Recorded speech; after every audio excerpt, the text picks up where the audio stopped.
हा संपूर्ण परिसर अयोध्येचा परिसर आहे आणि हा परिसर राम जन्मभूमी मंदिराचा भाग आहे। यापैकी या 8 एकर जमिनीत मंदिर आहे।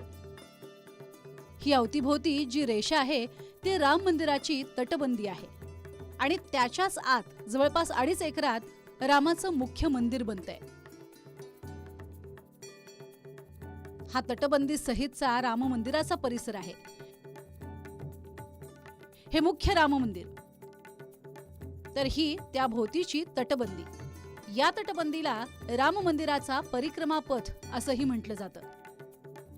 या तटबंदीत इतर काही मंदिरं देखील आहेत, ज्यात गणेश, सूर्य, शिव, भगवती, हनुमान आणि अन्नपूर्णेचं मंदिर याच तटबंदीत आहे। आता मुख्य मंदिर कसं आहे ते पाहूयात।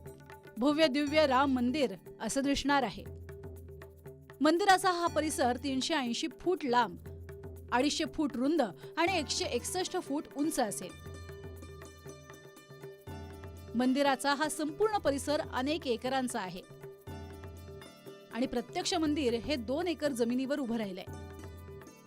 गर्भगृहासह पूर्ण मंदिर एकूण 3 मजल्यांचं असेल। यात प्रत्येक मजल्याची उंची 20 फूट इतकी आहे। या मुख्य शिखराच्या खालीच मंदिराचा गाभारा असणार आहे। पहिल्या टप्प्यात बालरूपातल्या रामाची मूर्ती असेल आणि दुसऱ्या टप्प्यात राम दरबार असणार आहे। मुख्य शिखराबरोबरच इतर 5 छोटे शिखर किंवा घुमट असतील। इथल्या मंडपांना नृत्य, रंग, सभा, प्रार्थना आणि कीर्तन अशी 5 नावं दिली गेली आहेत। मंदिराचा प्रवेश पूर्व दिशेनं, तर दर्शनानंतर दक्षिण दिशेनं बाहेर पडण्याचा मार्ग करण्यात आलाय। मंदिरात प्रवेश करण्यासाठी एकूण 32 पायऱ्या आहेत।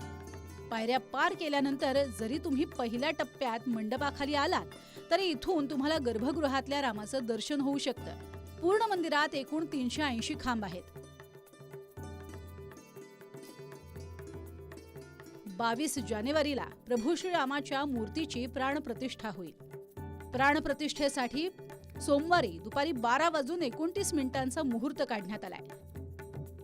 यानंतरचे पुढचे 48 दिवस मंडल पूजा होईल। मंदिर परिसरात पुढच्या 7 ते 8 महिन्यात वेगवेगळी 7 मंदिरं अजून तयार होतील, ज्यात महर्षी वाल्मिकी, गुरु वशिष्ठ, विश्वामित्र, अगस्त्य ऋषी, निषाद राज, शबरी, अहिल्या आणि जटायूचंही मंदिर असणार आहे। Bureau report, TV9 Marathi.